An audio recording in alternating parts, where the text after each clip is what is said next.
Tribulus terrestris, a very misunderstood herb based on what I look at what's available, for example, in health food stores and pharmacies, drugstores, and the like.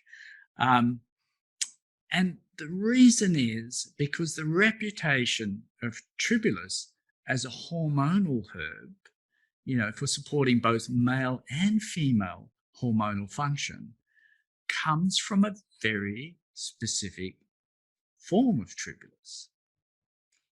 And I think this is really important that when we come to using herbs in the clinic, that we apply the principles of evidence. And one of the basic principles of evidence is that if someone does a study that shows an outcome, you must, if you want to reproduce that outcome, you must use a product that basically resembles the product used in that study, both in terms of its plant part, chemical composition, and dose. And I see that mistake, if you like, being made so often, and Tribulus is the example. So if I walk into, for example, a health food store in Australia and I ask for a Tribulus product, every product that will be offered to me that's available at retail level will either be Tribulus root or Tribulus seed. But when we look at those hormonal studies, which is fundamentally in male tonic and female tonic effects, they're based on studies out of Eastern Europe where they use Tribulus leaf, not the root or the seed.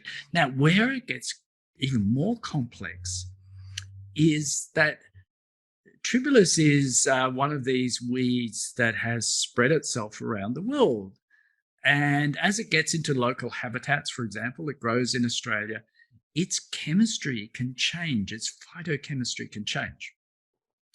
So it's not just important to use Tribulus leaf, it's important to use Eastern European Tribulus leaf because that is the specific variety and it's particularly rich in a phytochemical known as protodioscin. So unless you're using Tribulus leaf from the right chemotype, we call them chemotypes, and you're checking for the protodioscin levels, you cannot reasonably expect that you're going to reproduce those wonderful results from the clinical trials. And certainly based on my patient feedback and the feedback from other practitioners who use the proper Eastern European Tribulus leaf at the right doses too, that the doses used in those trials. The feedback is tremendous. It can do amazing things. And indeed, the results of some of these trials are amazing. Now, they're fully described. There have been a few since, but not that many. But most of them are in the monograph that I wrote on Tribulus in Principles and Practice of Phytotherapy, 2nd edition.